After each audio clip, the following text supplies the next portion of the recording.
The shot cracked across Widow's Pass like bone breaking. It wasn't wild, it was placed. The black horse folded mid-stride, legs buckling, steam rising from the hole in its ribs. The woman went down with it. Snow swallowed her to the waist before she could push up. Her breath came thin and white, torn apart by the wind that had been waiting all day to finish what the bullet started. No tracks led away. Only the slow spread of blood melting its own dark circle in the white. The pines stood still, too still. Something in the tree line had already decided not to move again. Boots broke the crust behind her, heavy, unhurried. A shadow stretched long across the snow and stopped at the edge of her coat.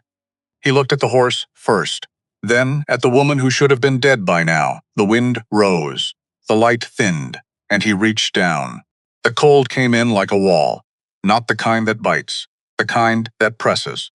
The kind that finds every gap in your coat, every crack in your boots, every place where your body thought it was still warm.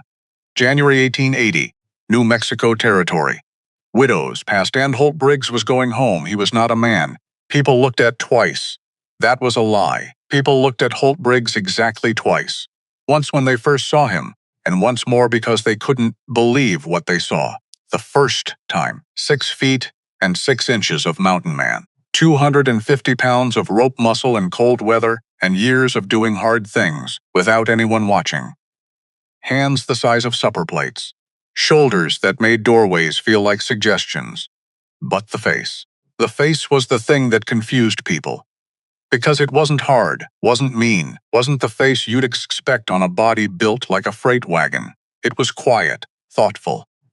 The kind of face that had spent a lot of years looking at mountains and deciding they had something to say. He'd been out 3 days, hunting in the high pines north of Copper Ridge. Just him and the cold and the sound of nothing for miles. The pack mule behind him carried a young elk.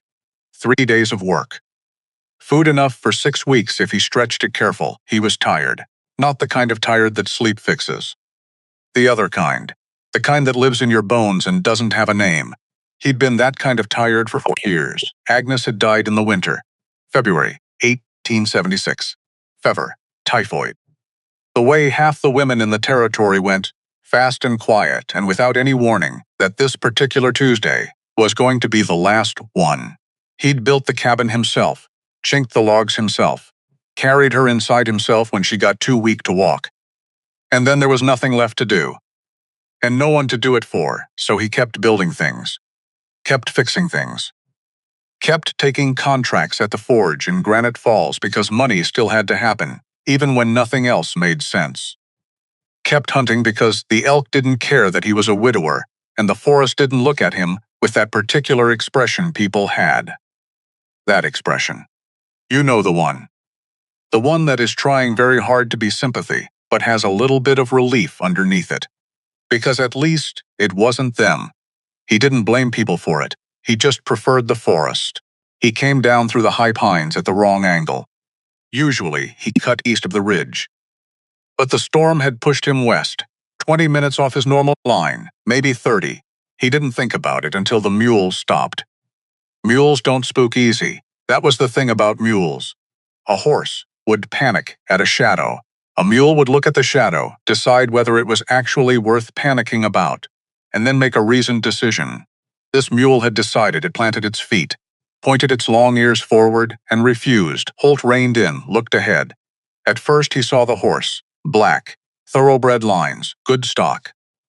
The kind of animal that didn't belong on a mountain trail in January. It was down on its side in the snow, chest heaving, legs not moving right. Then he saw the woman. She was beside the horse, half buried. The snow had come up over her legs and was working its way toward her waist. She was wearing a wool coat, dark green, expensive looking, with a fur collar that was caked with ice. She wasn't moving. He was off the mule before he thought about it. That was a habit of his. The moving before thinking. Agnes used to say it was his best quality and his worst one at the same time. You don't waste time calculating, she'd say. But you also don't waste time asking if you're sure. He wasn't sure about anything. He just moved. The snow was boot deep. He pushed through it. The cold hit his face like a slap from an unfriendly hand. She was young. He registered that first. Young and pale. Not the pale of natural coloring, the pale of cold, working through someone who had been out in it too long. Her lips were a color that had no business being on a living person's lips. He pressed 2 fingers to her neck, right below the jaw, pulse. There. Faint. But there. He exhaled a breath he hadn't known he was holding. Then he looked at the horse, and he stopped. Because there was a lot of blood in the snow. Not from a fall. He'd seen horses go down in the mountains before. He knew what that looked like. Knees. Sometimes face. Sometimes the way they'd twist if they hit ice. This was different. He moved around to the horse's left side, there, at the rib cage. A wound. Entry wound. Smaller than his thumb. The kind of hole that only one thing makes. The horse had been shot not far from here. The blood was still warm enough to melt the snow around it within the last hour. Maybe less. Holt straightened up. He stood very still for a moment, big and very still, and he looked at the trees on both sides of the trail. The pines were thick. The snow on the branches was undisturbed as far as he could see. Whoever had done this was gone, or was watching, and had decided he wasn't worth a second shot. Either way, there was nothing to do about it right now. Right now there was a woman in the snow who was going to die if he didn't move. He reached down, scooped her up. She was heavier than she looked. Dead weight always is. Her head fell against his chest. Her ice-crusted hair pressed against his coat. He started walking. The mule followed. Because mules are practical creatures and the elk wasn't going to carry itself. The cabin was 40 minutes away at normal pace. He made it in 28, not because he was in a hurry. He was always in a hurry when he needed to be.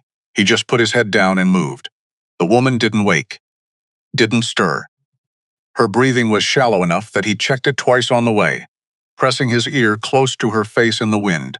Still there, still there. The cabin was dark when he shouldered the door open. Of course it was dark. There was no one home to light a lamp. There never was. He'd stopped noticing that particular fact a long time ago. Or he told himself he had. He laid the woman on the cot near the fireplace. It was the only bed in the cabin. He'd slept on it 4 years ago. He slept on a bedroll near the stove now. He didn't examine why. He got the fire going first. Pine kindling, 3 logs. The coals were banked from this morning. He always banked them when he left. Habit from living alone in cold country, and they caught fast. Flames licked up through the wood, and the cabin started to breathe again. Then he got to work the coat first. It was heavy with snow and ice, the wool completely saturated. He worked the buttons without rushing. His hands were not delicate instruments. They were built for hammers and anvils and carrying things. But they knew how to be careful when careful was what was needed. Agnes had taught him that too. Not in words, just by being someone worth being careful with. He got the coat off, set it near the fire to dry. Her riding clothes underneath were better. Wool trousers, a fitted vest, a linen shirt. Still damp at the edges but not saturated. He left those her boots. He pulled them off. Set them upright near the hearth. Her feet were wrong. That gray-white that means frostbite is making introductions. He grabbed every blanket in the cabin, 3 wool ones, a buffalo robe, and the old patchwork quilt Agnes had made in the first year of their marriage, from scraps of fabric she'd saved since she was a girl. He hadn't washed that quilt in 4 years. He draped it over the woman last, on top of everything else, close to her face. Then he put the kettle on. The herbs were Agnes's. She'd dried them herself. Hung them from the ceiling beams in little bundles. Wild mint, yarrow, dried ginger root. He'd never taken them down. Couldn't bring himself to. They'd lost most of their color over 4 years, but the smell was still there if he pressed them in his palm. He made a tea. Not fancy, not medicine. Just hot liquid with something in it besides nothing. He sat in the wooden chair across the room, not close to her. 6 feet, maybe 7. Far enough to give her space if she woke confused. Close enough to hear if her breathing changed. He picked up the book from the table beside the chair. Emerson. He'd read it 11 times. He kept reading it because Agnes had given it to him the first winter they were married. "Read this," she'd said. "You'll argue with every page. It'll be good for you." She'd been right. He read. He listened. The fire settled. The cabin got warmer. Outside, the storm came down heavier. He could hear it on the roof. The sound of hard snow hitting wood. He listened to her breathe. She woke 2 hours later. He knew it before she moved. There was a change in her breathing. A shift. Deeper. More deliberate. He set the book down. She opened her eyes and looked at the ceiling. The ceiling was pine boards, rough cut, fitted tight against the cold. Nothing interesting about it, but she stared at it like it was telling her something important. Then she turned her head, saw him. He watched her register it. All of it. The size of him. The dim light. The strange room. He stayed very still. The same way he stayed still around spooked animals. No sudden movement, no big gesture. Just present. Just there. You're in Copper Ridge, he said. His voice was low. It was always low. Agnes used to say it came up from somewhere underground. Storm'll pass by morning. She didn't speak, just looked at him. He held her gaze. Didn't look away, didn't fill the silence. Then she said, "My horse, not who are you, not where am I, not thank you." Her horse, something shifted in his chest. Something that might have been close to respect. Took care of it, he said, which was true, and not the whole truth. He'd bury the horse in the morning, when the ground wasn't frozen solid.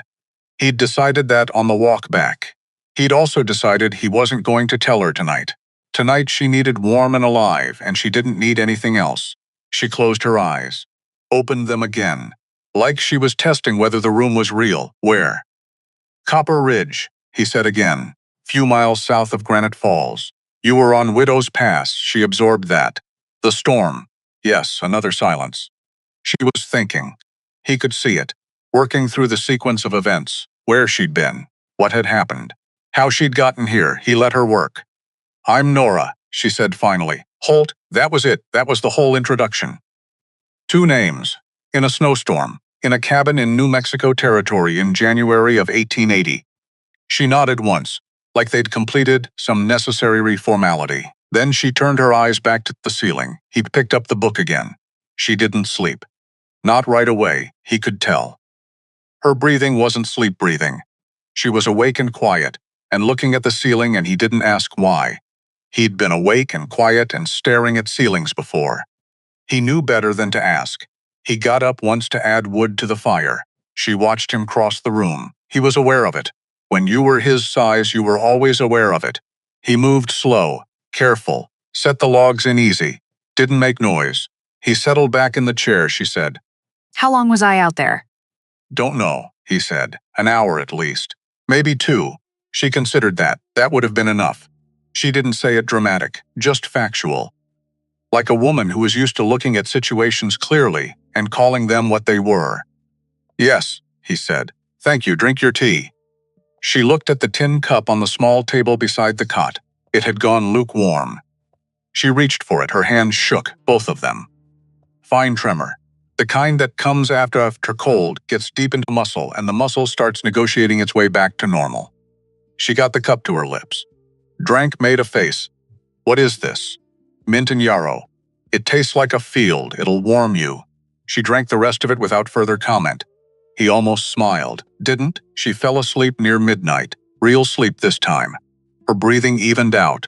Got slower. Deeper. Her hands, which had still been slightly tense even lying still, finally relaxed against the quilt. He watched the fire. He thought about the horse.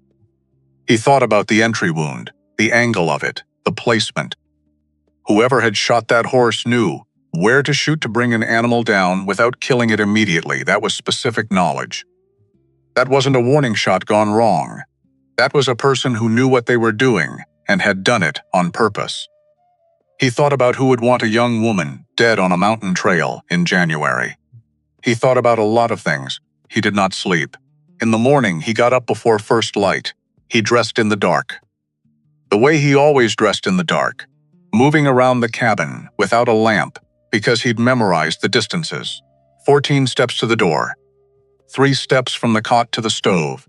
7 from the stove to the supply shelf. He went outside. The storm had blown through. The sky was the clear that happens after a hard snow, dark at the edges, lightning in the center, making the mountains look painted. He put the elk carcass in the smoke shed, fed and watered the mule. Then he took a shovel and walked back toward Widow's Pass. The snow had covered most of the blood. But he found the horse. He worked for 90 minutes.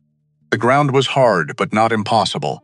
He dug deep because deep was respectful, and because shallow was how you got wolves.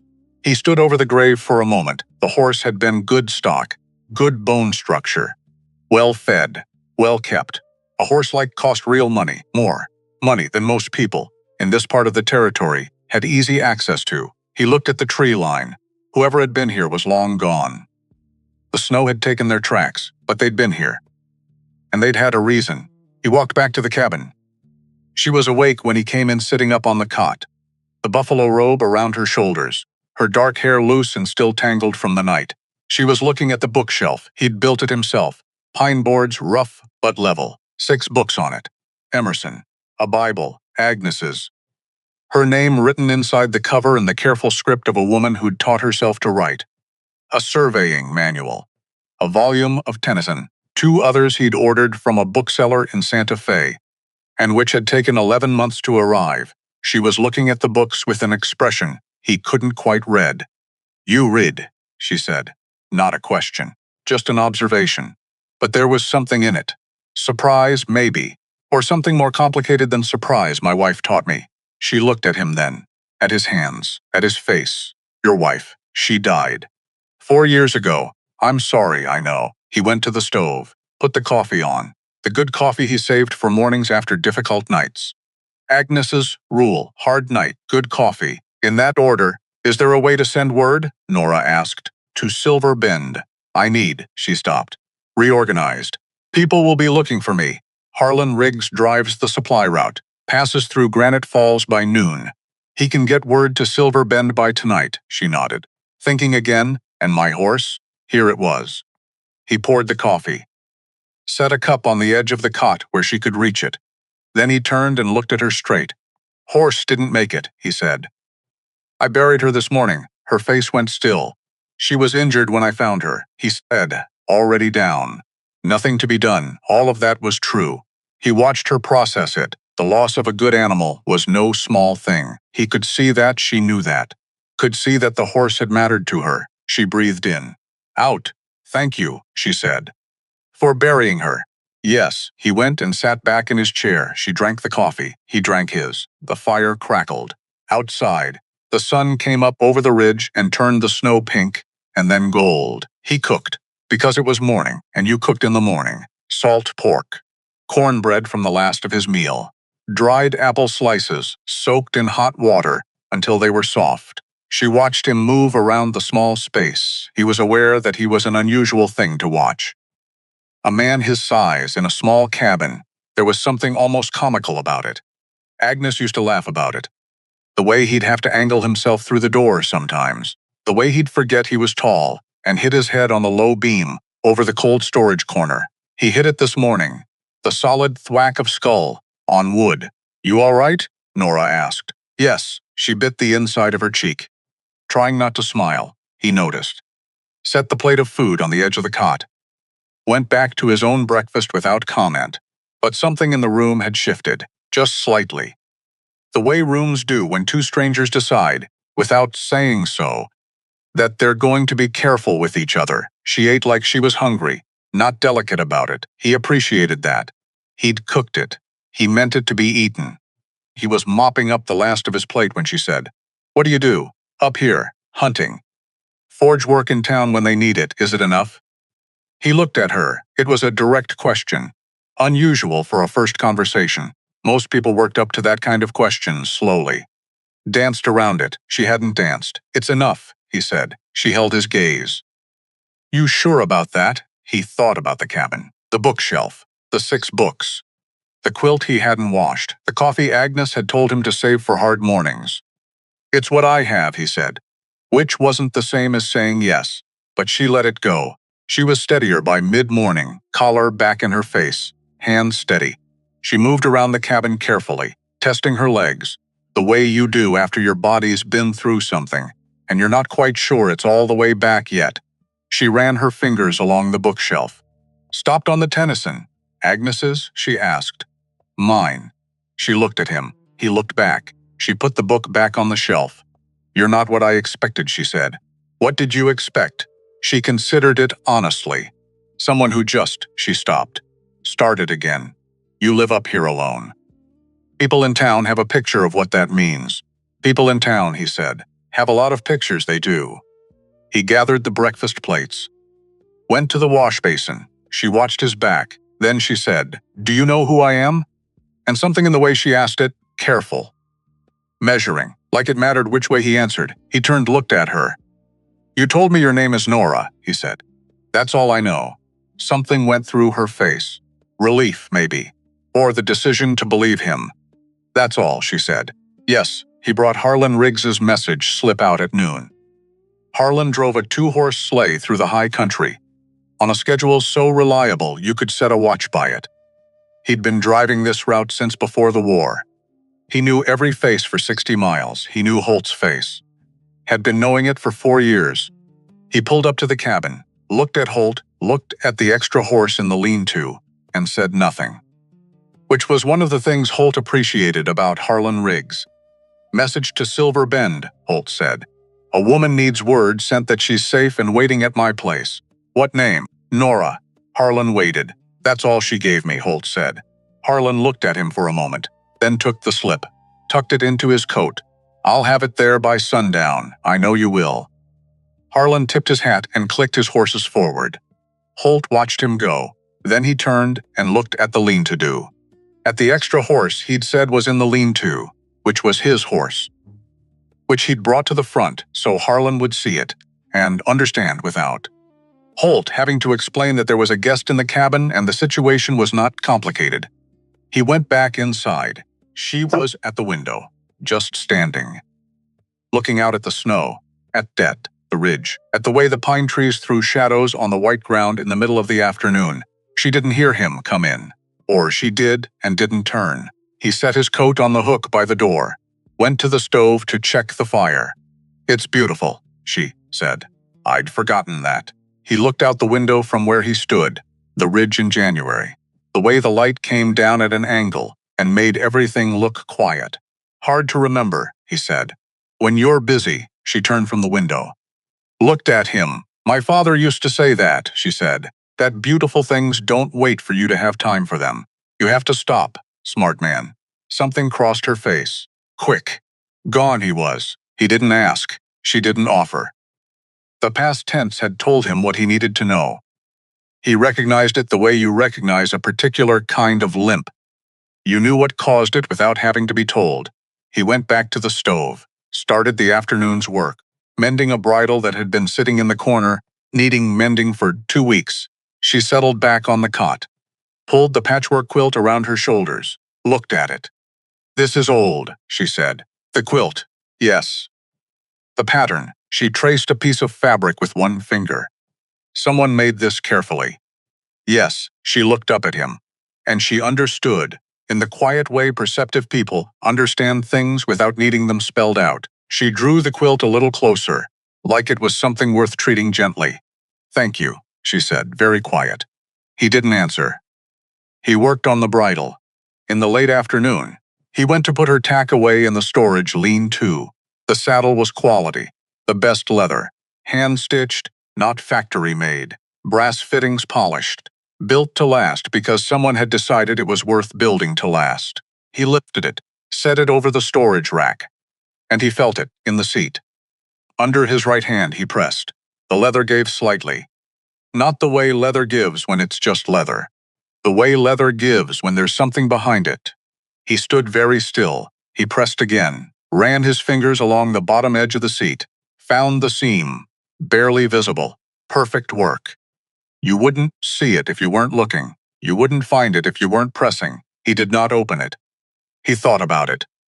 For a full minute, maybe more. He stood in the cold, lean-to with his hand on the false bottom of a woman's saddle, and he thought about what a man should do in this his cabin, possibly in danger. Someone had shot her horse. She had a secret compartment in her saddle. These facts connected in ways he could feel but not yet name. He took his hand away. Whatever was in that saddle was hers. Whatever she was carrying was her business until she decided to make it his. He went inside. She was reading the Tennyson. He Didn't say anything about the saddle. Evening came down fast, the way it does in mountain country in January.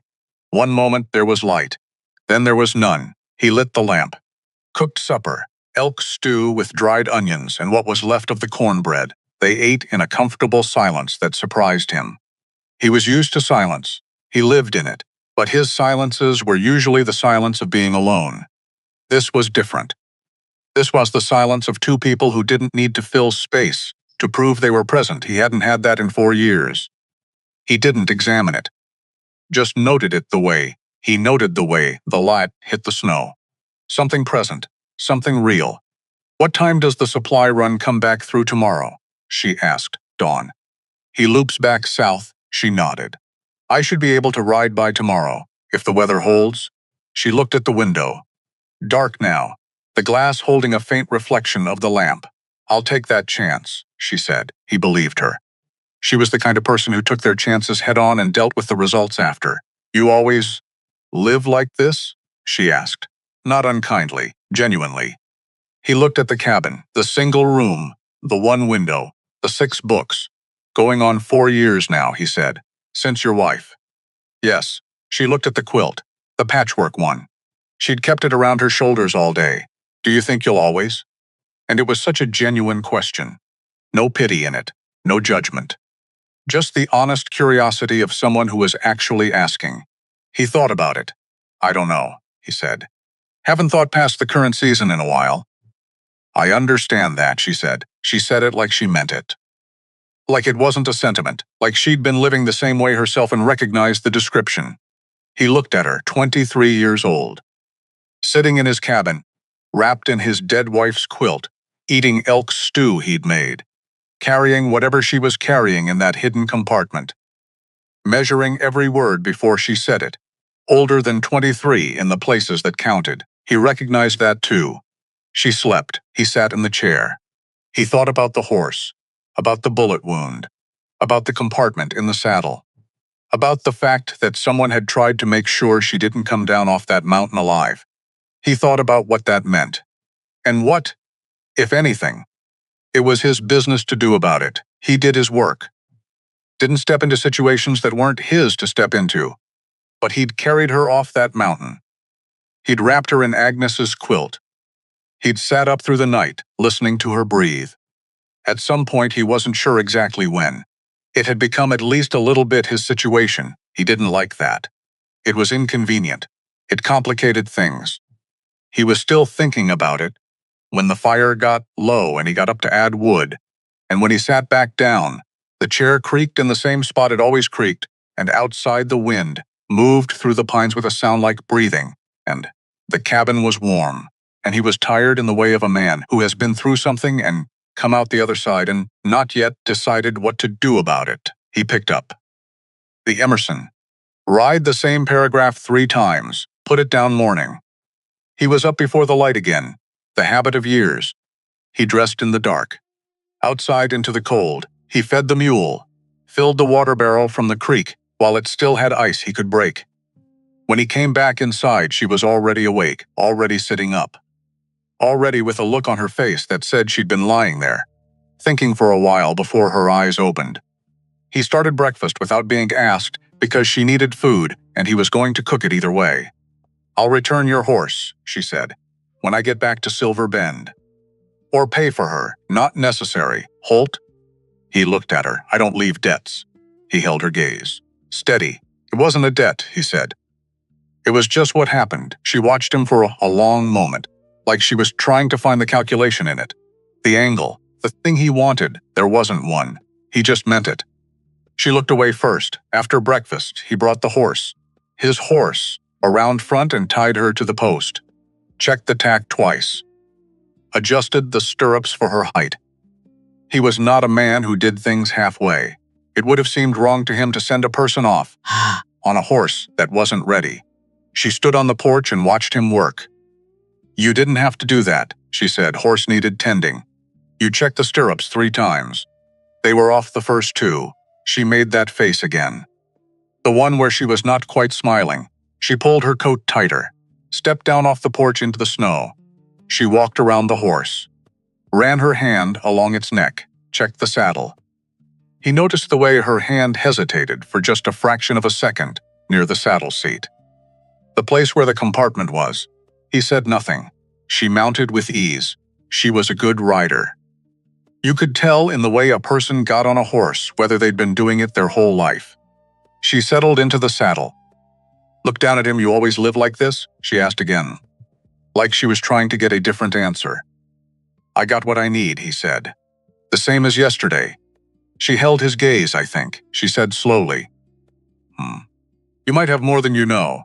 He didn't answer that. She touched her heels to the horse, moved out onto the trail. The snow was packed enough, from the night's cold, to hold the horse's weight without breaking through. He stood on the porch and watched. She didn't look back until she reached the first bend in the trail, where the pines closed in on both sides and the path curved out of sight. There. She looked back once. He raised a hand. She raised hers, and then the pines took her, and the trail curved, and she was gone. Nothing left but the hoof prints in the snow, already being softened at the edges by the light morning wind. He stood on the porch a while longer. The mountain was quiet, the way only mountains know how to be. He went inside. The cot was empty. The tin cup was rinsed and set back on the shelf. Agnes's quilt was folded, not perfectly, but carefully. Set at the foot of the cot, he stood there and looked at it.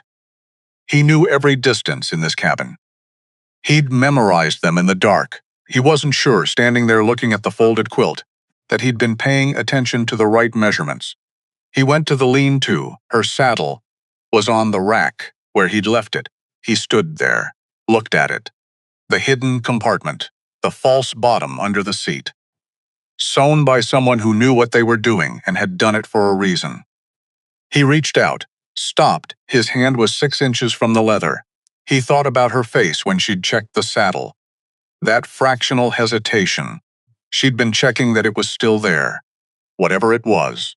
He'd kept it safe through the night. Without knowing what it was or who it mattered to, he withdrew his hand. He took the saddle off the rack, moved it to the corner, covered it with a canvas tarp. Whatever was in there, it wasn't his. Not yet. Maybe not ever. That was for her to decide. He went back inside, made coffee, sat in the chair, picked up the Emerson ride. The mountain was quiet. The fire crackled.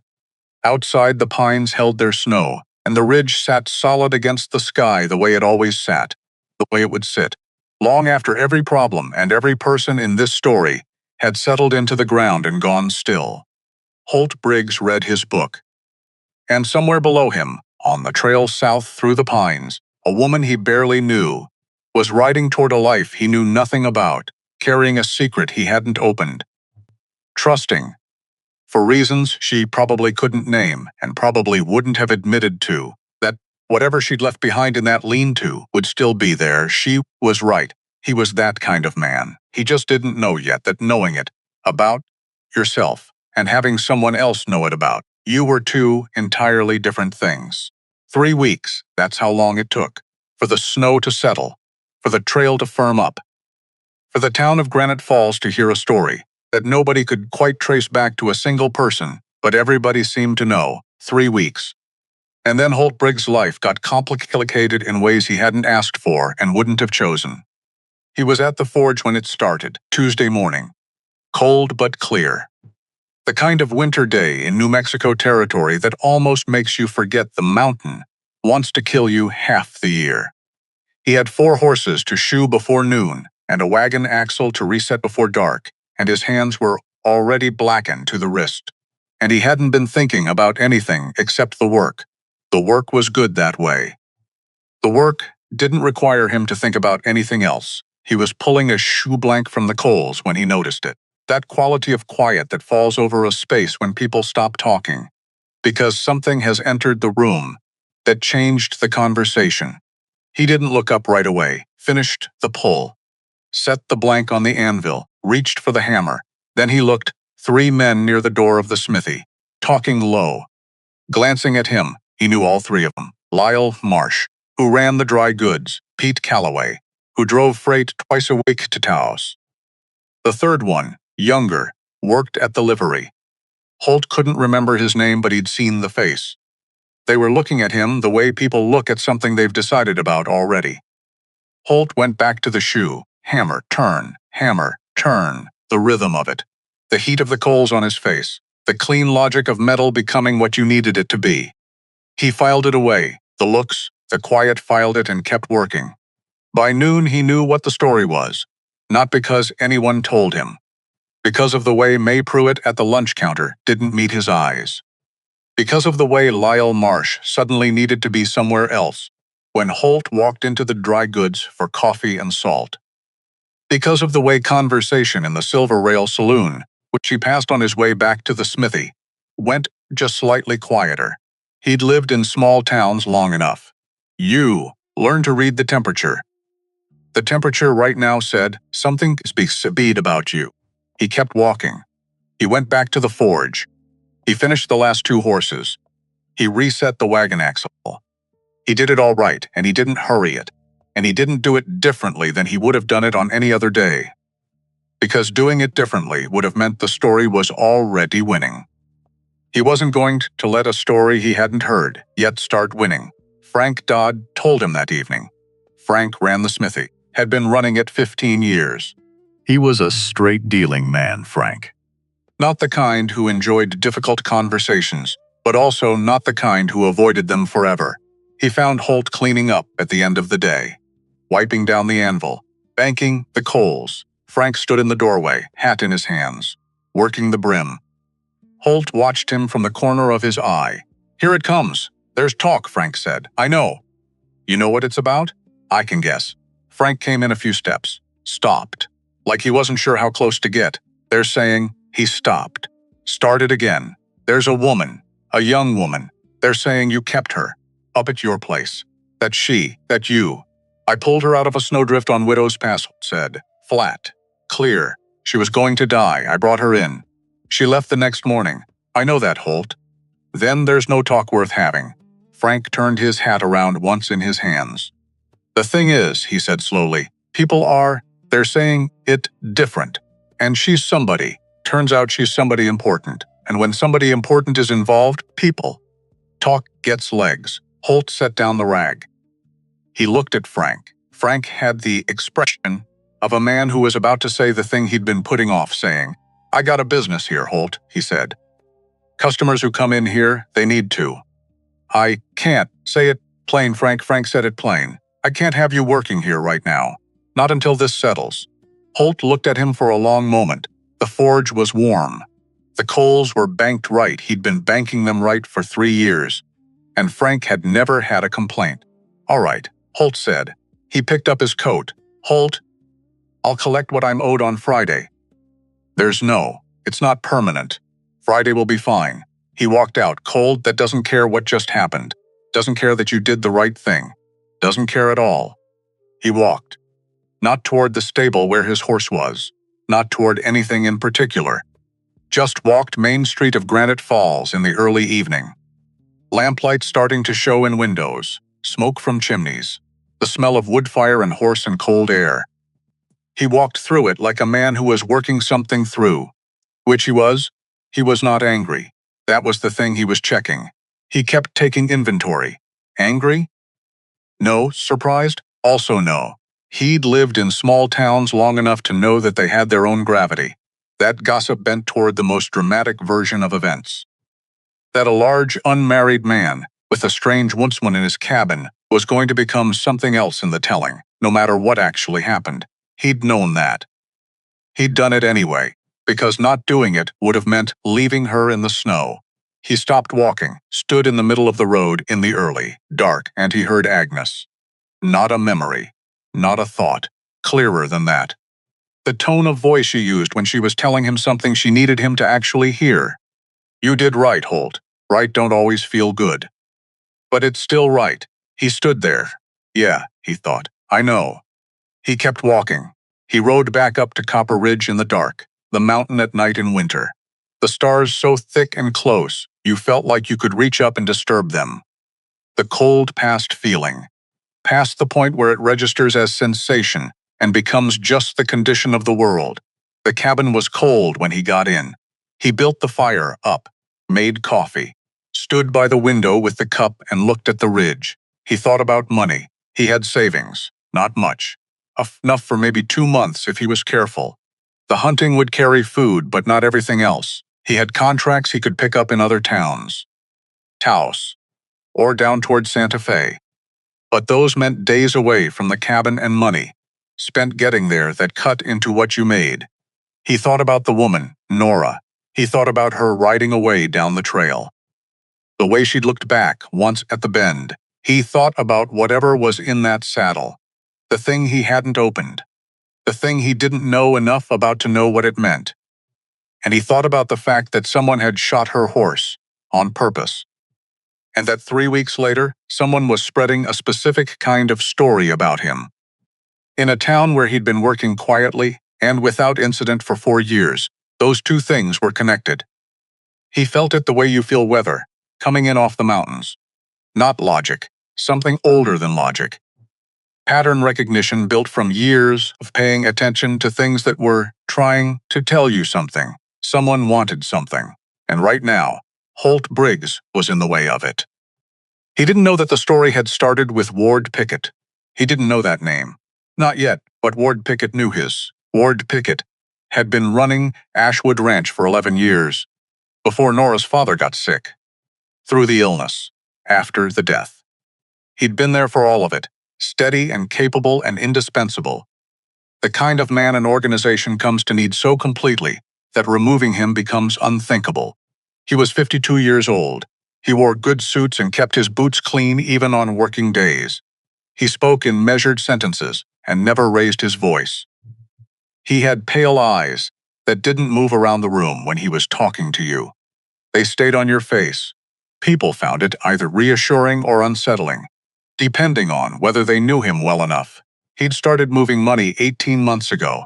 Small amounts at first. Corrections, he'd called them, in the ledger. Adjustments. The kind of things a grieving 22-year-old, who'd just inherited a 40,000-acre ranch, wouldn't notice. Then bigger corrections, then land transactions. Quietly brokered. Documents brought to Nora's desk during the first months of grief. He'd learned, in 11 years, exactly when to put something in front of someone. How tired a person had to be before they signed without reading. How much grief it took to make a smart woman stop asking questions. He was patient, careful. He'd been patient and careful for 18 months, and it was almost done. And then Nora had ridden out alone that January morning. She wasn't supposed to do that. She'd taken the Black, her father's horse, the one nobody rode anymore, and she'd headed north, without telling anyone where she was going. He'd found out 2 hours later from a stable hand. He'd known immediately what she'd found. What she was going for, the saddle, the compartment. Her father had been a careful man, too. Pickett had been looking for that saddle for 18 months. Had searched the stables 3 times. Had even once searched the main house. He'd never found it because Nora had moved it, before he thought to look. She'd taken it out to the small barn on the north pasture and hung it on a peg between 2 other saddles, and then she'd said nothing. Not to anyone, smart girl. Always had been. He'd sent 2 men after her, not to kill her. He wasn't that kind of man, he'd told himself that. What he was practical. A broken-down horse, on a mountain trail in a January blizzard, a young woman alone, cold, a long way from anywhere. Nature would handle the rest. He hadn't counted on Holt Briggs.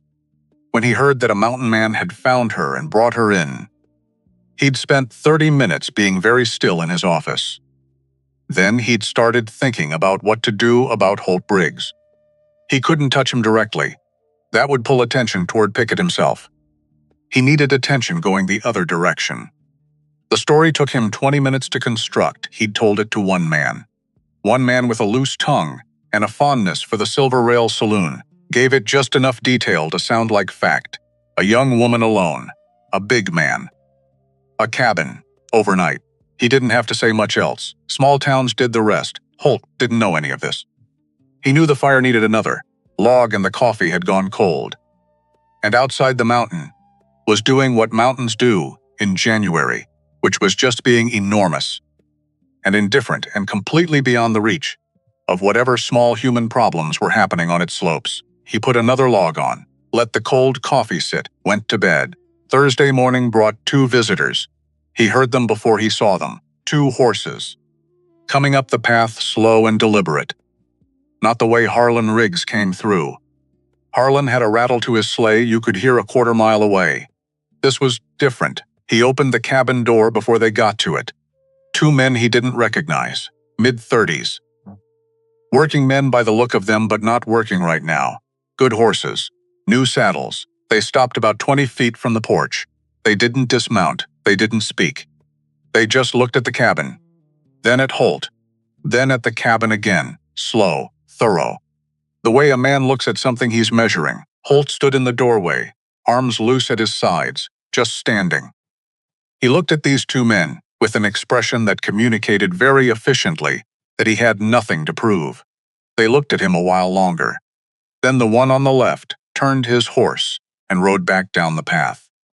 The other one stayed a moment more. Holt held his gaze. The man turned his horse left. Holt stood in the doorway until he couldn't hear their horses anymore. Till the only sound was the wind in the pines. Then he stepped back inside, closed the door, stood in the middle of the cabin. So, not random, not curiosity. Someone knew where he lived, had sent 2 men up a mountain in January to look at his cabin, to let him know they'd looked. He sat down in the chair, thought about it. Nora had known where his cabin was. He'd told her, Copper Ridge, south of Granite Falls. She could have told someone else. Or someone had traced her from Silver Bend and traced her route and found the end of it. Either way, someone was telling him something. He wasn't sure what he was supposed to do about it. Agnes, he thought. What would you tell me to do right now? But Agnes wasn't there. And the chair across from him was empty. And the mountain didn't have an answer today. He got up and started cleaning the rifles. Not because he was going to need them. Because when you didn't know what to do, you did the thing you knew how to do. And he knew how to clean rifles. He didn't go to town Friday to collect what Frank owed him.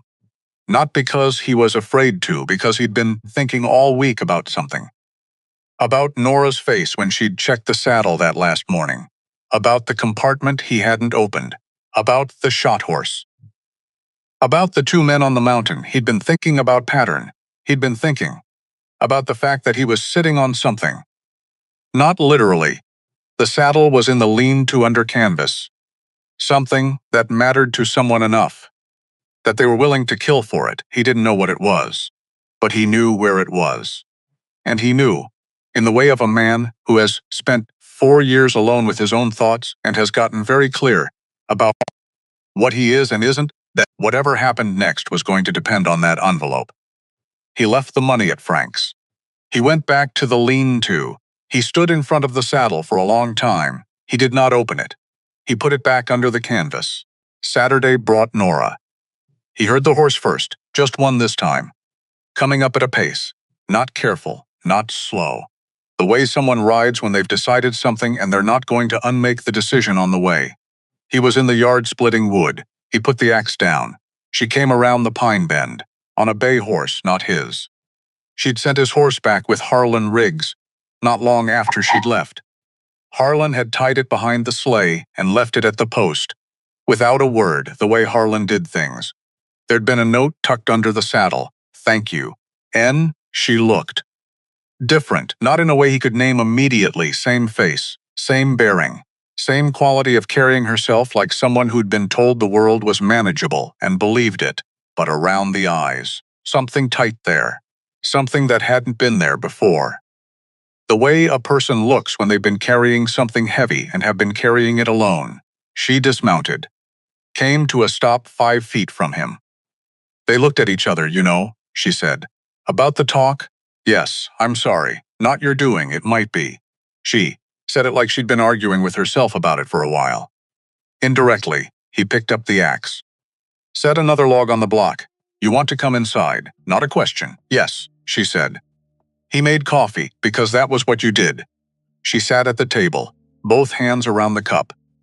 Looking at the grain of the wood like it had something to tell her, he sat across. From her waited, My name is Nora Ashwood, she said. He'd suspected. Ashwood Ranch was the kind of name that traveled even up to the mountain. 40,000 acres. Biggest cattle operation in the territory. Run now by a 23-year-old who'd inherited it 18 months ago. He didn't say that he'd suspected. He just waited. My father built that ranch from nothing, she said. He started with 600 acres and 30 head. By the time he died, he had 40,000 acres and 1,200 head, and contracts with 3 rail lines. He sounds like a serious man. He was. She looked up. He also knew someone was trying to kill him. The cabin was very quiet. Ward Pickett, she said. He's been running ranch operations for 11 years. My father trusted him completely, or he thought he did. Toward the end, she stopped. My father started keeping records, things he'd noticed, discrepancies. He kept saying he'd tell me when he had enough to be sure. He didn't want to. He didn't want to accuse a man without being sure. He ran out of time. He ran out of time, she said it flat, without drama. The way you say a fact that you've processed so many times it stopped having the same edges it used to have. He hid what he had, she continued. I didn't find out until later he'd put it in the saddle. The black, his horse. He rode that horse every day. Nobody else did. He thought it was safe, and when he died before he could tell me. I found out by accident, 6 months later. A stable hand mentioned the saddle, mentioned that my father used to sit with it sometimes. Just sit in the barn with it. She looked at the table again. I checked, found the compartment, didn't open it, moved it, smart. I thought I was being smart. Then I rode out to Grand Pine 2 weeks ago. I had a meeting with a lawyer there. Someone who could look at what I had without anyone in the territory knowing. And someone shot your horse? She looked up. Yes, quiet. The coffee steamed between them. Pickett, Holt said. He must have known or suspected. He's been. She stopped. Started again. He's been moving money, moving land. My lawyer in Santa Fe. She reached into her coat, pulled out a folded document, slid it across the table. My father hired him before he got sick. I didn't know until he contacted me last month. Holt looked at the document without touching it. Pickett has been transferring parcels, small ones, quietly. All legal on paper, all based on documents I signed. You signed them, I signed. And here her voice changed, just slightly, just enough. The week after the funeral, and the week after that. He would bring things to my desk. He would say, he would make them sound like routine.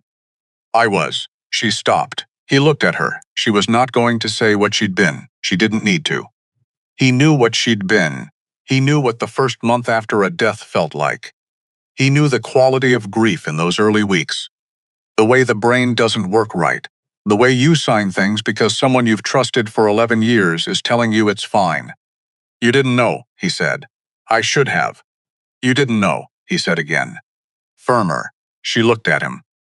Something in her face shifted. No, she said quietly. I didn't know. Silence. The envelope, she said then. The one in the saddle. I need it. I know. He stood, went to the door, put on his coat, went to the lean-to. She heard him pull the canvas back, the creak of the saddle on the rack. He came back inside, set the envelope on the table in front of her, still sealed, exactly as he'd found it. She looked at the envelope, then at him. You didn't open it. No, it's been 26 days, she stared at him. He sat back down, picked up his coffee. It wasn't mine to open, he said.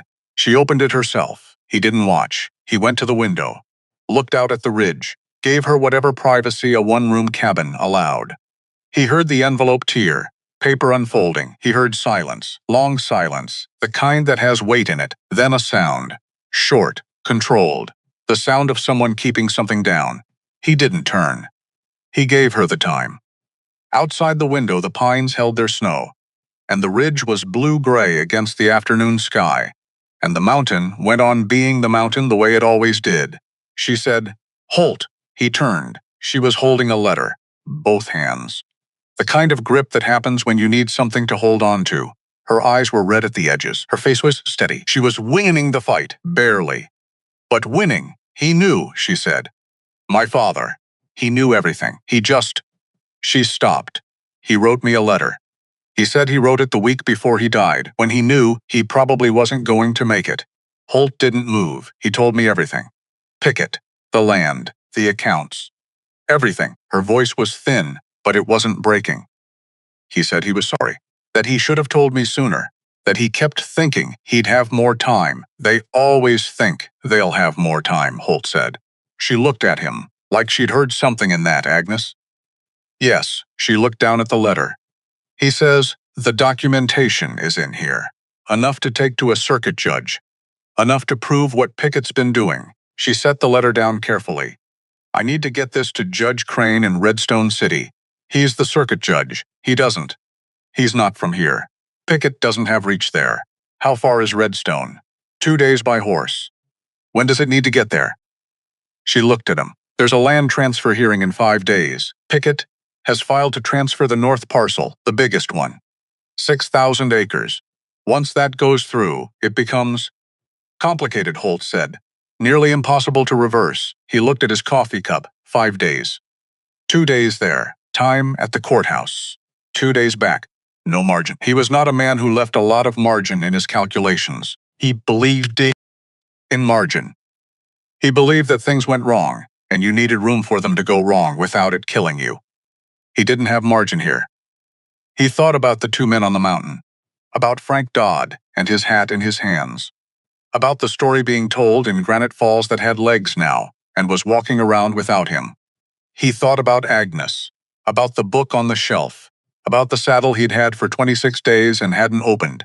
He set down the cup. We leave at first light, he said. She stared at him. Holt, you don't have to. You can't do this alone. I've been. Not this part, he said. Duh. Not this road. Not with Pickett, already knowing you're moving. She was quiet. She looked at the letter, at the document spread on the table, at the envelope, at him. Why, she said, and it was a real question. Not rhetorical. She actually wanted the answer. He thought about it. Honest. Because you came up a mountain to find me, he said. And you didn't have to. You could have sent someone. And you came yourself. She looked at him for a long moment. That's not a very practical reason, she said. No, he agreed. Something happened in her face. Something small and tired and real. All right, she said. They packed light. He showed her how. Not condescending. Just efficient. 2 days of riding in cold weather was 2 days. And you didn't bring the whole house. She knew how to pack light. She'd learned from her father, who'd learned from the road. She did it without comment and without needing instructions. He noticed, didn't say anything. He saddled both horses, checked the tack twice, loaded what they needed. Checked the weather coming off the ridge, clear tonight. Possible weather the day after tomorrow. Manageable. She stood on the porch while he worked. He was aware of her watching. He finished checking the second horse and found her looking not at him, but at the mountain. My father would have liked this place, she said, would he? He built things. Liked to see what he'd built from a distance. She looked at the cabin. This is good work. The chinkling. The way the roof is set. Someone knew what they were doing. I made mistakes, Holt said. Back corner had to be redone twice. You fixed them. Had to. That's the point, she said. You fixed. He looked at the cabin, the rough log walls, the stone chimney, the slanted roof that had never leaked once you got the back corner right. Go in and sleep, he said. I'll keep watch. She started to argue. I don't sleep much anyway, he said. Which was true. She went inside. He sat on the porch steps in the cold with a rifle across his knees and the stars overhead so thick and close. They looked like something Agnes would have made, some crazy, impossible quilt for the sky. He thought about what he was doing. Taking a 23-year-old woman with a saddle full of evidence across 2 days of mountain terrain to a circuit court in Redstone City with a corrupt ranch manager who'd already tried to kill her once now, knowing she was moving. He thought about this. He kept to himself. He didn't ask for other people's trouble. But here was the thing about keeping to yourself in a small world. Sometimes the world brought its trouble to you anyway. Sometimes it did it at 11 o'clock at night on a mountain trail, and it had blue lips and no pulse to speak of, and you could leave it in the snow, or you could pick it up. He'd picked it up, so. Here he was. He looked at the stars. Agnes would have found this funny. He could hear her. That laugh of hers, the one that started quiet and then took over. You, Holt Briggs.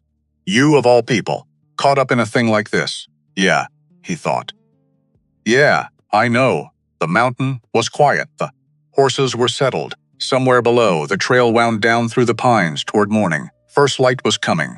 He cleaned the rifle and waited for it. They left before the sun was properly up. Just the thin gray light of early morning and the steam of horses. Breathing, and the soft creak of cold leather. She was a good rider. He'd known that from the first morning. But you learned more about a person on a long ride than you learned in a cabin. You learned whether they paid attention, whether they held the right position for long hours without getting sloppy, whether they watched the trail or watched the scenery. She watched both. He noted it, said nothing. They made good time through the first morning. The trail from Copper Ridge south was one he'd ridden enough times that he read it without thinking. Every bend he knew. Every place where the footing went soft. Every overhang, where ice built up after a storm and waited to fall on whatever came under it. He kept them away from the places he would have set a trap, because that's how he was thinking now. Not like a man riding to a courthouse. Like a man who'd seen two visitors sit their horses in front of his cabin and look at his home like they were measuring it. He was thinking, if I wanted to stop two riders on this road, where would I do it? And then he was going somewhere else. They stopped for water at noon at a creek he knew. She got down, stretched, let the horse drink. He stayed up a little longer, looking at the canyon ahead. The trail dropped into it in about a mile, narrow down there. High walls on both sides. Pines dense enough that you couldn't see far in either direction. He looked at the walls. He looked at the sky, the light angle. He looked at the canyon, and he didn't like it. We're not going through there, he said. She looked up. That's the direct route. Yes. Is there another? Longer. Harder. Goes up and over the West Ridge. She looked at the canyon. She was smart enough not to ask him to explain his reasoning. She was smart enough to see that he'd looked at something and decided, how much longer? 4 hours. She looked at the sky. Calculating the light they had, we'll lose the daylight. We'll camp on the ridge. Move through at first light tomorrow. She was quiet a moment. You think they're in there? I don't know. But I know where I'd be if I wanted to stop someone on this road. She looked at the canyon one more time. West Ridge, she said. The West Ridge was horrid. The trail up was barely a trail. Switchbacks on loose shale. Places where the horses had to pick their feet carefully because one wrong step was a long way down. She rode without complaint, without hesitation. When her horse stumbled on a loose stretch, she didn't panic. Just sat back. Let the horse find its feet. Moved with it. He watched this from ahead of her, nodded to himself she didn't see. They made the top of the ridge as the light went gold. From up there you could see everything. The canyon below. The town of Granite Falls to the north, just a cluster of light. The trail winding south toward Redstone. And the canyon, from up here in the last of the light, he could see it. 2 fires. Small, on both sides of the canyon floor. Placed carefully. Far apart enough that you'd have to look to connect them. He stopped his horse. She stopped beside him. He pointed. She looked. How? She stopped. Careful, men, he said. Plan ahead. She stared at the canyon below. At the 2 small lights in the dark of it. How did you know? I didn't, he said. I just didn't want to find out I was wrong. She looked at him. That's the most careful thing I've ever heard anyone say, she said. He turned his horse toward the ridge camp. Let's get the horses settled, he said.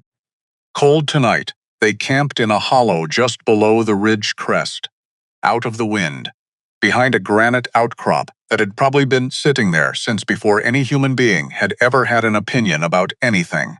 He built a fire, small, contained. The kind of fire that gives heat without giving light from a distance. She heated water, made the trail coffee from the tin in his pack. The coffee was terrible. Strong enough to float a horseshoe, he drank it without comment. She drank half of hers and made a face. This is? Yes. How long have you had this tin? A while. How long is a while? He thought about it. Agnes bought it. Before she died, she looked at the tin. Then at her cup. Then she drank the rest of it. Good. No waste. He appreciated that. They sat by the fire for a while without talking. The mountain was very quiet up here. The wind moved through the rocks in a sound that was almost music. The kind of sound that made you aware that you were a small thing on a very large mountain, and the mountain did not have an opinion about your problems. "Can I ask you something?" she said. "Yes. Why didn't you open the envelope?" He looked at the fire. "Because it wasn't mine. Most people would have. I'm not most people." She was quiet a moment. "No," she said. "You're not." The fire popped. "A log settled, Agnes," she said. What was she like? He thought about how to answer. He'd been asked this before. The Granite Falls version. The version where people expected a sad story, and he gave them one. This wasn't that. Practical, he said. Smart. Sharper than me by a considerable distance, and she knew it, and she was polite about it most of the time. Nora almost smiled. Did she like it? Up here. The mountain. She liked it until the winter she didn't. He paused. Typhoid. January. There wasn't much I could do. You were here. Yes, that's something. He looked at her. She was looking at the fire, her face in the firelight. The tired that isn't physical. The tired of someone who has been keeping a lot of things together for a long time. Your father, he said. He wrote you a letter. Yes. Did it? Say what I needed to hear? She thought about it. Yes. And no. He said he was sorry. That he should have told me sooner. She was quiet at. I keep thinking, if he'd just told me, we could have moved sooner. Done something sooner. Maybe, she agreed. Or maybe Pickett would have moved sooner too. She looked at the fire. He was trying to protect me, she said. He was always trying to protect me. Even when protecting me meant not telling me things I needed to know. Fathers do that. Yes, she looked up. Yours? Mine left when I was 7, so I'm told. I don't remember him well, I'm sorry. I'm not, he said. Turned out fine, and this time she did smile. Small, real, yes, she said. I'd say it did. He kept first watch. She didn't argue. She wrapped herself in the bedroll he'd brought and was asleep in 10 minutes. He sat against the granite outcrop, rifle across his knees. The same position he'd held on his own porch 3 nights ago. He watched the canyon below. The 2 small fires had burned down to almost nothing by midnight. He watched the trail. He thought about Redstone City, about Judge Crane, about what came after. He thought about going back to Copper Ridge alone, the way he always went back, 14 steps to the door. He sat with that for a while, then he watched the trail, and the stars moved overhead, the way stars always moved slow. Indifferent. Beautiful in the way of things that have no stake in your outcome, the mountain breathed. He kept watch. Morning was coming. Morning came the way it always came on the high ridge, without asking, without caring whether you were ready. The sky went from black to purple, to that gray blue. That means the sun is thinking about showing up but hasn't committed yet. The wind off the peaks cut through everything. Coat, blanket. The space between your collar and your jaw that you forgot to protect. Holt had been awake for hours, which was normal. He was always awake before the light. He had the horses fed and the fire dead and the camp packed before Nora opened her eyes. She sat up, looked around. Took exactly 3 seconds to remember where she was and why. He respected that. The 3 seconds. Some people needed 10 minutes to get back to the world in the morning. She needed 3 seconds. Canyon? She said. Clear. They're gone, she stood. Rolled the bedroll tight without being told. Tied it the right way. The way that held through a hard ride. Coffee? She asked. He looked at the dead fire. No time. She accepted this without drama. They mounted up. The canyon was empty. Not suspicious empty. Just empty. The kind of still that happens when the cold gets serious and everything with sense has gone somewhere warmer. The 2 fires from the night before were ash. Cold ash. They'd burned down hours ago, and nobody had come back to relight them. Holt rode through slow anyway. Eyes on the walls, on the tree line, on the places where the canyon narrowed and the shadows got thick. Nora rode behind him. Close but not crowding. She understood the spacing. She knew when to be close and when to leave room and when to go. Exactly where she was told without needing it explained. Nothing moved in the canyon. They came out the south end into open ground. He exhaled. She pulled up beside him. They looked at each other. Dawed. Not relief. Something more complicated than relief. The feeling of a thing that almost happened and didn't. That almostness. That weight of something avoided that you're going to carry anyway because you know it was real. Redstone, he said. Redstone, she agreed. They rode. The second day of the ride was different from the first, not in the landscape. The New Mexico high country in January looked the same in all directions, beautiful and cold, and completely serious about both, but different in the way the silence sat between them. Day one, they'd been two people with a task. Focused. Watchful. Day two, the canyon was behind them. The road ahead was open. The danger hadn't disappeared, but it had backed off to the edges. And in the space that left, something else moved in, not words, not conversation. Just the ease of two people who have spent enough time in each other's company, in high-pressure situations, that they know how the other person is going to respond before it happens. She knew he was going to check the trees on the west side of every ridge they crested. She stopped looking that way herself because she knew he was looking. He knew she was tracking the light. Calculating how much riding they had left before dark, he stopped calculating himself because she was doing it. They divided the thinking without discussing it. That was new. That was something he hadn't had in 4 years. He didn't examine it. He rode. They hit trouble at midday. Not the kind with men and guns, the other kind. The road south dropped into a valley and crossed a creek. The creek in January was supposed to be low. It wasn't. 3 days of melt from the ridge had pushed it up. Still fordable. Probably. But the bottom would be soft, and the current would be pulling, and a horse that put a foot wrong could go down fast. He studied it from the bank. She studied it beside him. Downstream, she said. About 60 yards. The water breaks over that gravel bar. It'll be shallower. He looked downstream. She was right.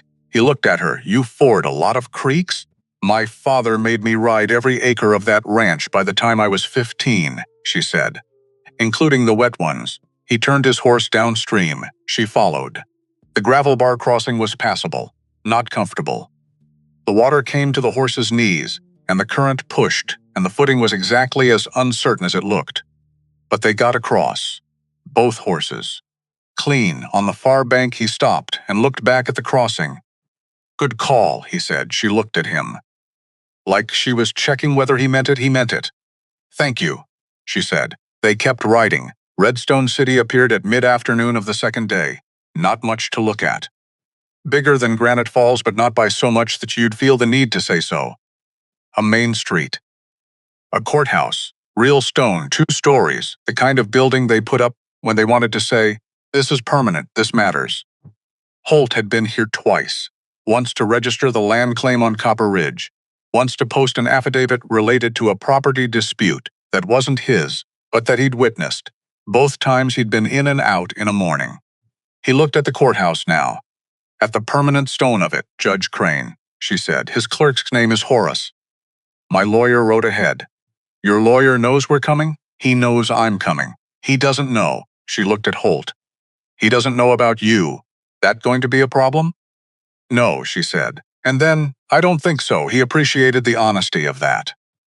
The clerk Horace was a small, neat man who wore his age somewhere between 50 and 100, and moved through the courthouse with the authority of someone who runs the actual operation, while the judge runs the impression of it. He looked at Nora, at the envelope she was carrying, at Holt, back at the envelope. Miss Ashwood, he said. Mr. Horace, we need to see Judge Crane today. The judge has. Today, she said. Not loud, not rude. Just the tone of a person who has ridden 2 days through mountain winter with a file of evidence in their saddlebag and is not going to be told to make an appointment. Horace looked at the envelope again. I'll see if he's available, he said. He was available. Judge Crane was a tall man gone gray, sharp eyes that moved fast, eyes that had spent a long time sorting truth from the other thing and had gotten good at it. He looked at Holt first, then at Nora, then at the envelope she set on his desk. Sit down, he said. They sat. Nora talked for 40 minutes. Holt sat beside her and said nothing, which was exactly right. This was her business, her father's documents, her ranch. He was there because the road between Copper Ridge and Redstone was dangerous, and because no one had asked him to leave yet. He watched the judge.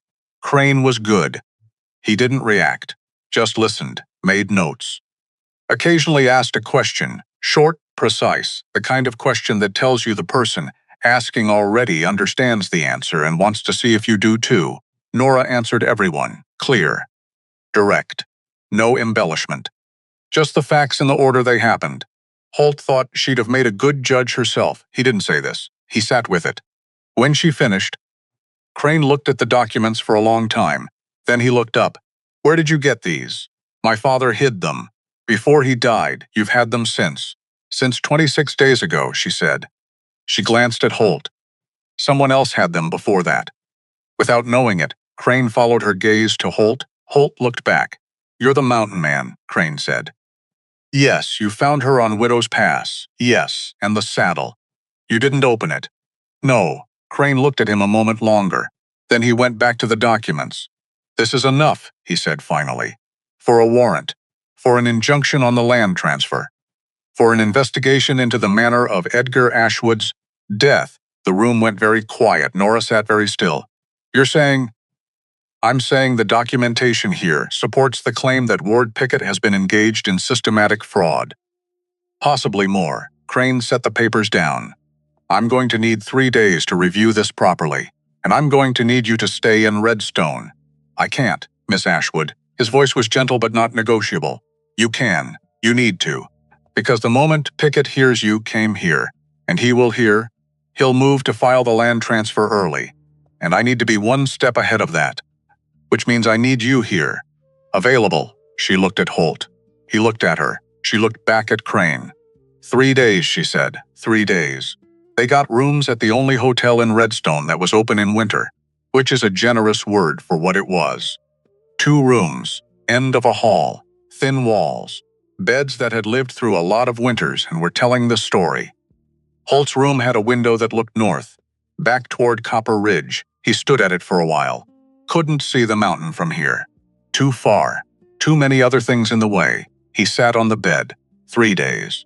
He had nothing to do in Redstone City for 3 days, except not be in Granite Falls. Which was fine. He had no job in Granite Falls anymore. He had no reason to be in any particular place, at any particular time. That was the thing about the life he'd built. It had a lot of freedom in it. He was thinking about this. About freedom and what it actually felt like from the inside. Whether the word he'd been using was accurate. Whether freedom was the right word, or whether there was another one. Something closer to a knock on the wall. Light. 3 taps. He looked at the wall. 3 taps again. He stood. Went out into the hall. Knocked on her door. She opened it. She was holding a piece of paper. My lawyer sent a telegram, she said. From Santa Fe. He looked at the paper. Pickett already filed, she said. He filed the transfer this morning. Before we got here. Can Crane stop it? If he moves fast enough. His clerk is all ready. She stopped. Looked at the paper. He's moving faster than I thought. Pickett.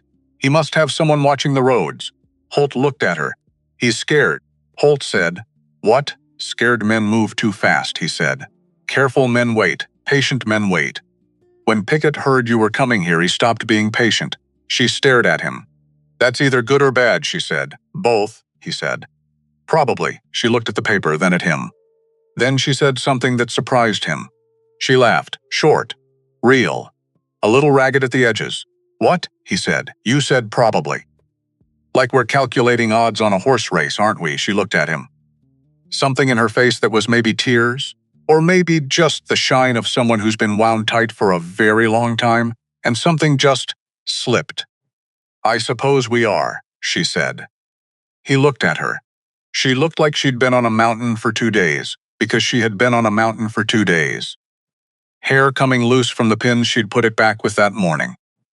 Coat still damp at the sleeves from the creek crossing. Eyes that had been working hard since this whole thing started and hadn't stopped yet. She looked, to him, like someone who had been doing an enormous amount of work and had been doing it mostly alone and was very tired. He recognized this. He knew this tired. Go to sleep, he said. I should stay up. And, Crane is working. Your lawyer is working. There's nothing for you to do before morning, he paused. Go to sleep, she looked at him. You're going to sit up again, aren't you? Not a question. Probably, he said. She made a sound. Almost a laugh, and also almost an objection, and landed somewhere in between. "Good night, Holt, good night." She closed the door. He went back to his room, sat in the chair by the window, looked north toward the mountain he couldn't see. 3 days. Day 1. Crane reviewed the documents. His clerk filed 3 injunctions. The land transfer hearing was postponed pending investigation. Pickett's lawyer, a man from Albuquerque, expensive suit, the kind of lawyer who exists specifically to make complicated things take a long time, filed a countermotion. Crane denied it in 2 hours. Day 2. A United States Marshal arrived from Santa Fe. Not because Crane had called him, because Nora's lawyer in Santa Fe had called him 2 weeks ago. Had been preparing this for 2 weeks. Holt didn't know that. He found out when he came back from the livery, where he'd spent the morning doing something useful. Checking both horses, cleaning tack, making sure they were ready for whatever came next, and found 2 United States Marshals drinking coffee in the hotel lobby. He stopped, looked at them. Looked at Nora, who was sitting across from them, hands folded, talking in a low, even voice. She saw him. Holt, she stood, cross to him. "This is Marshal Vickers. And Deputy Hale." He shook their hands. Both men had to look up to do it. He was used to that. "You're the one who found her," Vickers said. "Yes. And the saddle? Yes. You kept it for," Holt said. Vickers looked at him, a long look. "The measuring kind, you didn't open it." "No." Another long look. "You want to tell me why not?" Holt thought about this. The actual answer. "It wasn't mine," he said. Vickers looked at him. "That's it?" "That's it." Vickers was quiet a moment. Then he nodded. "Once. All right," he said. Ward Pickett was arrested in Silver Bend on the afternoon of the 2nd day. Dalshell Vickers sent a telegram. Pickett had not gone quietly. Not loudly either. He'd simply asked to speak to his lawyer, put his hands out for the cuffs with the expression of a man making a very careful calculation about his next move, and said nothing else. Hot to the end, Nora read the telegram standing in Crane's outer office. She read it twice, then she folded it very precisely in half, exact halves, and put it in her coat pocket. She stood with her hand on it for a moment. Holt stood nearby, not hovering, just present. "It's done?" he said. "The arrest is done," she said. "The legal process." She shook her head. "That'll take a year. Maybe more. Pickett has money. He has a lawyer. He's going to try," Holt said. "And Crane has your father's documents." She looked at him. "You sound sure." "I'm not sure of much," he said. "But I know what's in those documents. And I know what Crane is. You've known Crane for 2 days. Long enough." She looked at him. That way she had of looking. Not at his size. Not at the surface of him. At whatever was underneath. "How do you do that?" she said. "What, know people?" Quickly. Accurately, she paused. "You knew Pickett was going to move before we even got here. You knew the canyon." He thought about how to answer. "I watch," he said finally. "Most people are busy talking. I'm not talking. So I watch." She stared at him. "That might be the most efficient thing I've ever heard anyone say. Agnes used to say, I wasted a lot of words by never using them." Agnes was right. She usually was. And there it was again. That thing. That small shift in the air between them when he mentioned Agnes. And she didn't treat it like a wall to walk around. Treated it instead like a door. Like information about a room she might want to understand. "She sounds like someone I would have liked," Nora said. "Yes," he said. "I think she would have liked you too." He meant it. He watched her hear that, the way it landed. Not like a throwaway line, like something real. She looked away first. "I should thank Crane," she said. "You should."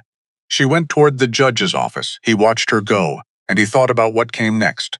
The part of the conversation he'd been not thinking about for 3 days. Tomorrow they rode back. She went to Silver Bend. He went to Copper Ridge. He went outside, stood in the cold Redstone City street. The mountain was out there somewhere.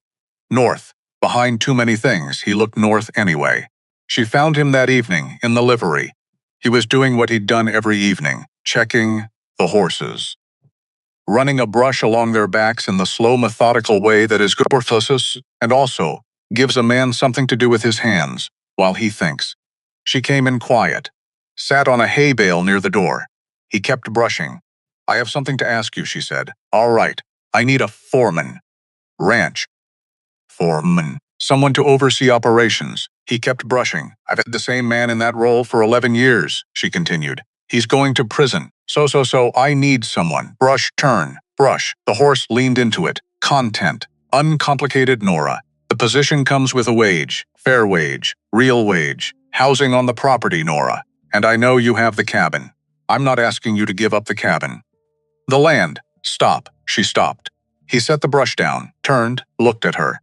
She was sitting on the hay bale, with her hands in her lap and her chin up, and her eyes doing that thing they did, when she was about to hear something. She might not want to hear, and was preparing to hear it anyway. I don't need a job, he said.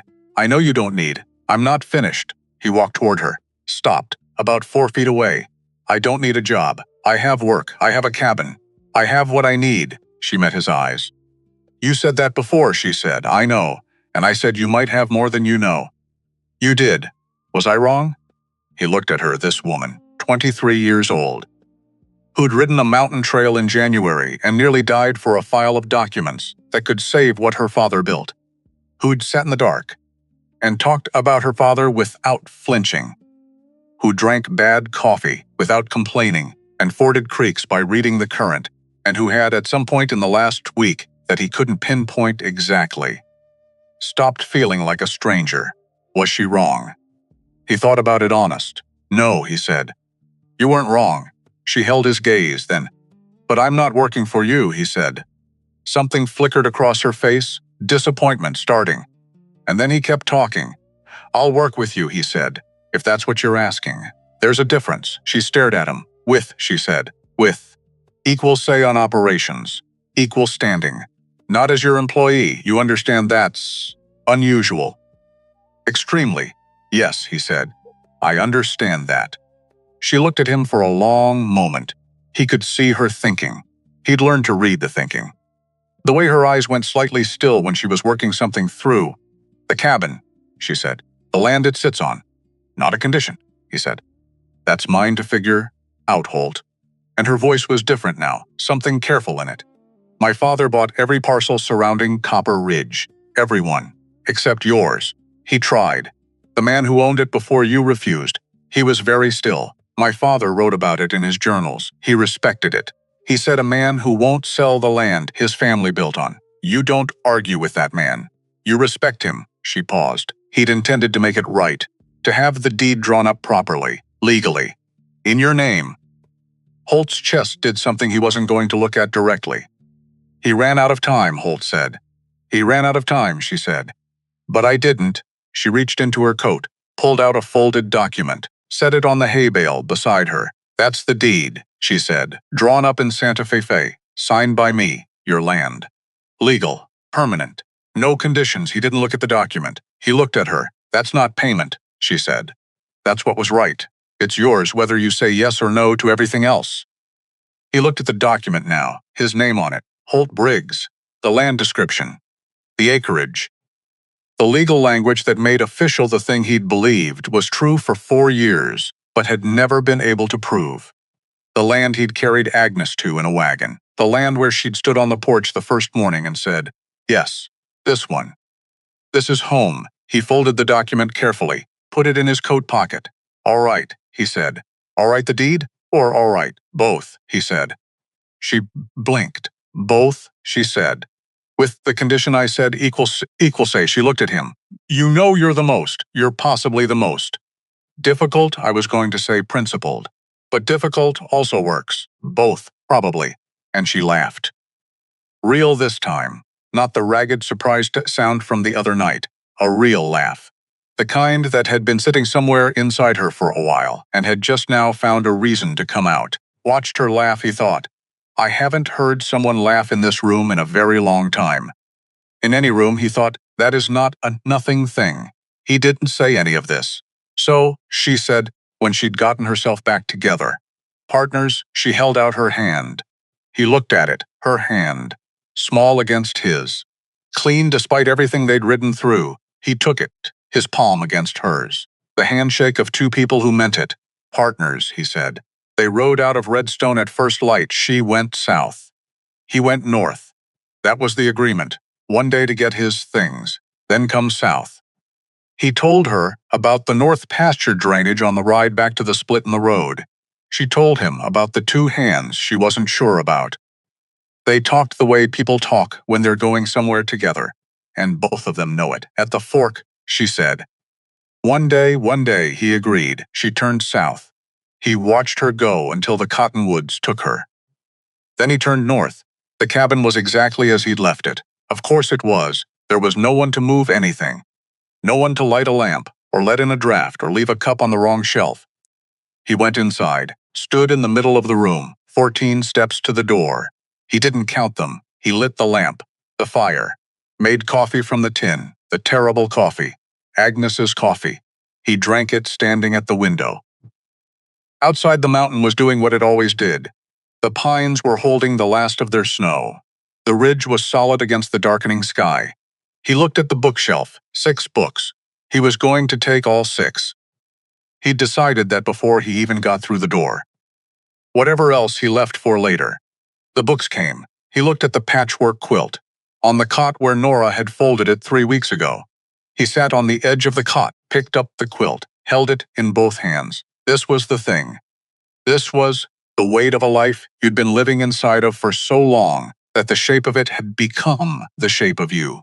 The question of what you carried out with you and what you came back for, and what, maybe, you stopped needing to keep exactly where it was, because the person it had belonged to was not in the object, had never been in the object. He knew that Agnes had told him that herself, in the way she told him things, not in words, in the actual being of her, in the way she looked at the world, like it was worth paying attention to. She was not in the quilt.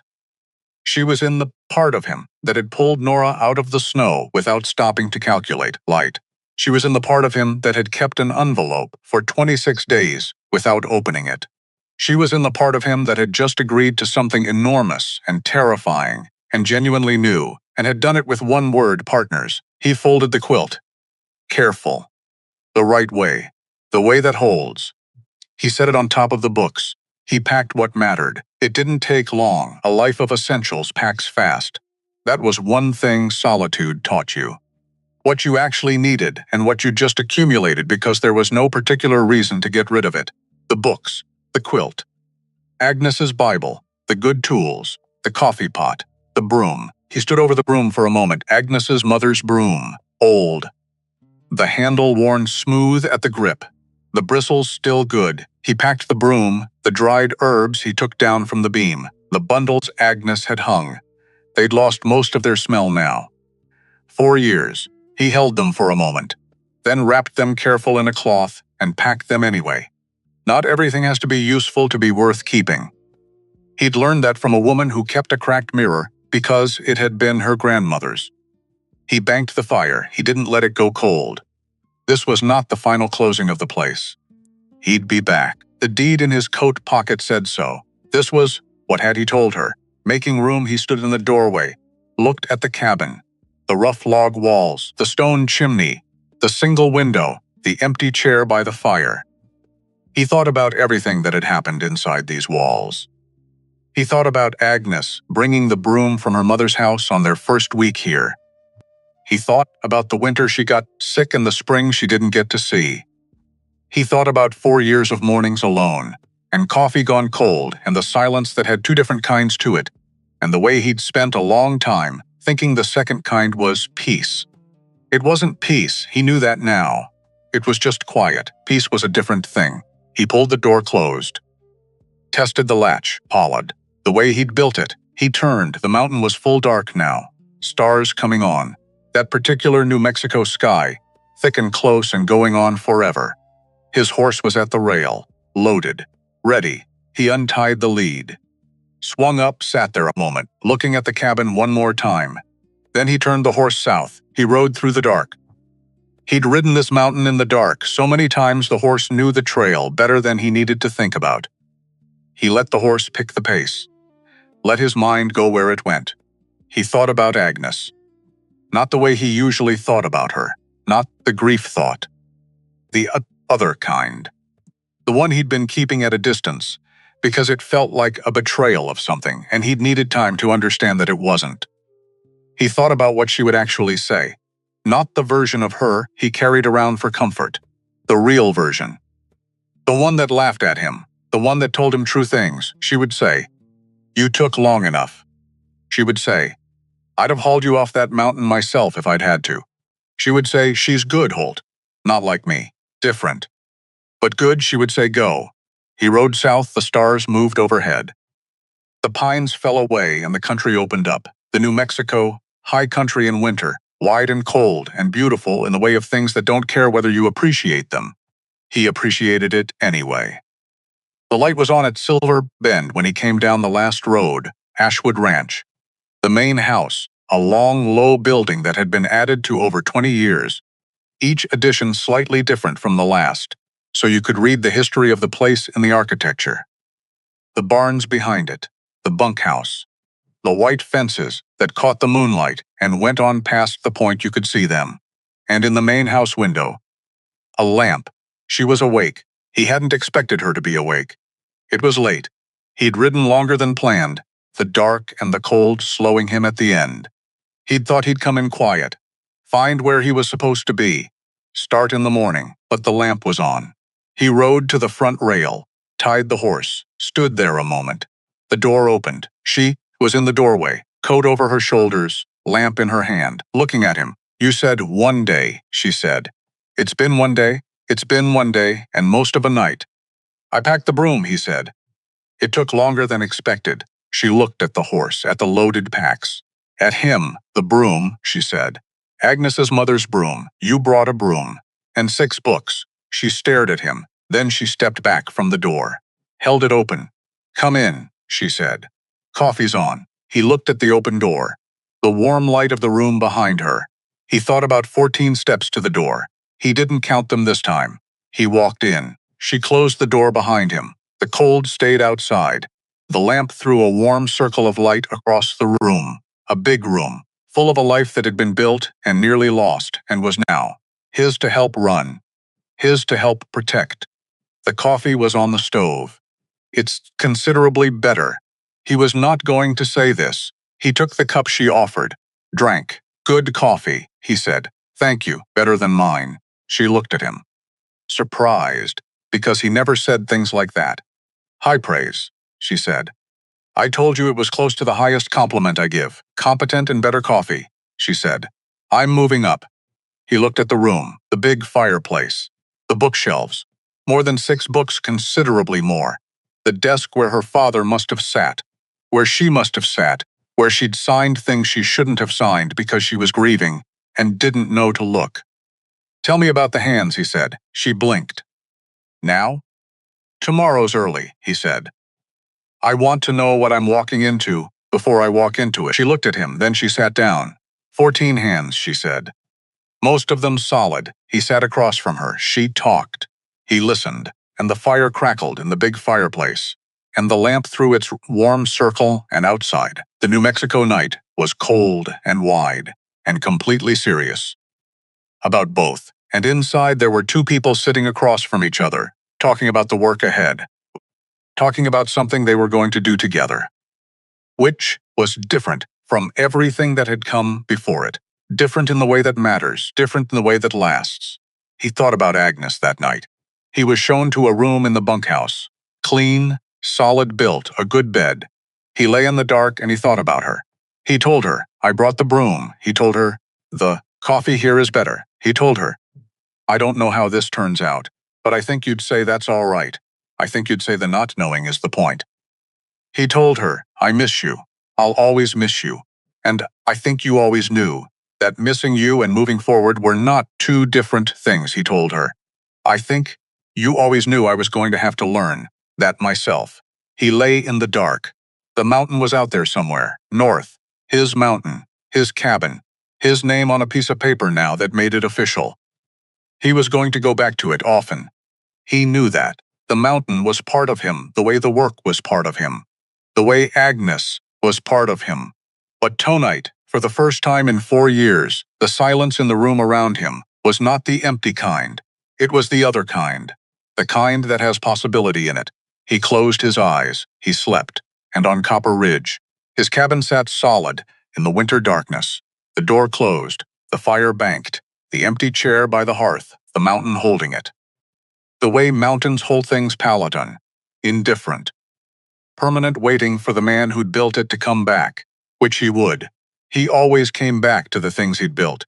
That was the kind of man he was. The kind that didn't leave what mattered behind, just made room.